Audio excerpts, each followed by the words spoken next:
Salut à toutes et à tous les amis et bienvenue pour la dernière revue de presse de l'année 2023. On commence en Angleterre où Manchester United doit certainement être impatient de commencer une nouvelle année tant celle-ci a été longue et éprouvante. Alors que les Red Devils restaient sur une superbe remontada face à Aston Villa lors de la dernière journée, les hommes d'Eric Ten Hag ont rechuté. Ten Hag en ruine encore se désole le Sunday Mail ce dimanche matin après la défaite 2-1 face à Nottingham Forest. C'est une nouvelle humiliation pour Marcus Rashford et ses coéquipiers, une de plus. Bonne année Nuno lance de son côté le Sunday Star. Le tacticien portugais fait un retour tonitruant sur les bancs de Premier League. Après avoir battu Newcastle la semaine dernière, Nottingham Forest offre donc le scalp de Manchester United. Chez le voisin Manchester City, tout roule comme sur des roulettes. Les hommes de Pep Guardiola se sont tranquillement imposés 2-0 face à Sheffield avec des buts de Rodri et de Julian Alvarez, comme le relaie le Sunday Star dans son encart. A noter, comme le rapporte le Sunday Express, qu'Aston Villa l'a emporté 3-2 face à Burnley et prend provisoirement la place de dauphin derrière Liverpool. En Italie, la bataille pour le Scudetto fait rage. Il semblerait que le titre de champion se jouera cette année entre l'Inter et la Juventus. Et dans cette quête qui promet d'être longue et semée d'embûches, la Juventus a remporté un succès capital hier face à l'AS Roma.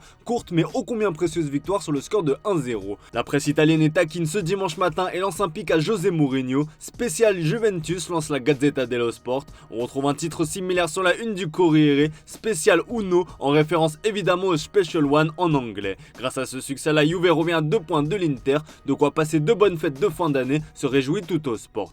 Vous noterez que la presse italienne rend hommage à Adrien Rabiot, l'unique buteur de la partie. L'avenir du français est toujours incertain par ailleurs. Allez, on file en Arabie Saoudite pour revenir sur la folle année 2023 de Cristiano Ronaldo. Pour la dernière de l'année face à Al Tawon, Al Nassr s'est baladé en s'imposant 4-1 avec un nouveau but de l'éternel CR7 qui porte ainsi son total de buts à 54 sur l'année. À 38 ans, le Portugais est tout simplement le meilleur buteur du monde sur l'année civile devant Kylian Mbappé et Harry Kane. Le quotidien Ariadia rend un ultime hommage au quintuple Ballon d'Or qui a par ailleurs fait une annonce sur ses réseaux sociaux. 54, c'est moi qui déciderai quand ce sera fini. Un message clair sur son avenir et ses ambitions sans limite. Si CR7 est adoubé, Karim Benzema continue d'être critiqué. Après avoir déserté les réseaux sociaux, le Français a quitté Jeddah pour des raisons personnelles ces dernières heures. De quoi renforcer les bruits d'un malaise à son sujet. Néanmoins, Al Ittihad est depuis sorti du silence et plusieurs médias saoudiens ont relayé la raison de son départ. Benzema a demandé un congé de 3 jours en raison de circonstances particulières. Il s'est rendu à Madrid jeudi soir. Karim est un joueur très professionnel et reste attaché à l'équipe, a ainsi expliqué un dirigeant d'Al Ittihad sous couvert d'anonymat. Benzema n'a donc pas séché délibérément l'entraînement. Pour rappel, selon nos informations, le Ballon d'Or 2022 n'a aucune intention de quitter Al Ittihad cet hiver, et ce malgré les rumeurs.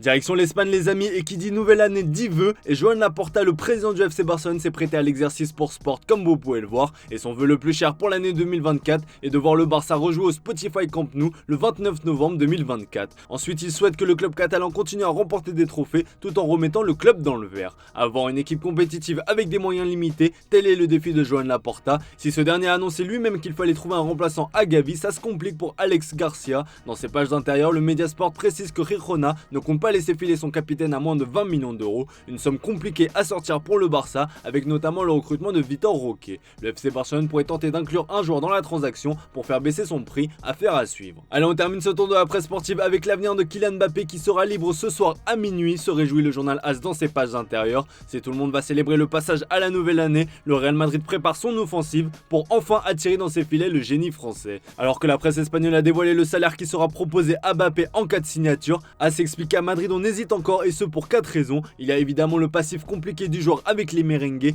Personne n'a oublié ce fameux été 2021 où le Real Madrid a été humilié en Mondiovision. L'explosion de Vinicius Junior et surtout celle de Jude Bellingham sont aussi avancées. Enfin, la dernière raison est l'existence d'un certain Erling Haaland. Pour certains, que ce soit au sein du club ou parmi les journalistes, le Real Madrid a plus besoin d'un joueur comme le Norvégien que de Kylian Mbappé. Autant de raisons qui font donc hésiter le Real Madrid. En Italie, le Corriere dello Sport évoque aussi l'avenir de Kylian Mbappé dans ses pages intérieures en expliquant que le PSG de son côté va aussi tout faire pour préserver sa star. Il ne sera pas question d'une prolongation d'1 an cette fois-ci. Dans le cas où Mbappé prolonge, ce sera pour une très longue durée. Voilà les amis, c'était la dernière revue de presse de 2023. Un grand merci à vous d'être toujours aussi nombreux à nous suivre. Excellent réveillon à vous. N'oubliez pas, l'alcool c'est avec modération. On vous a réservé une dernière petite surprise pour l'année 2023. Rendez-vous à 16h. Sinon, on se retrouve dès demain pour de nouvelles vidéos avec une année 2024 qui promet d'être toujours plus riche en contenu.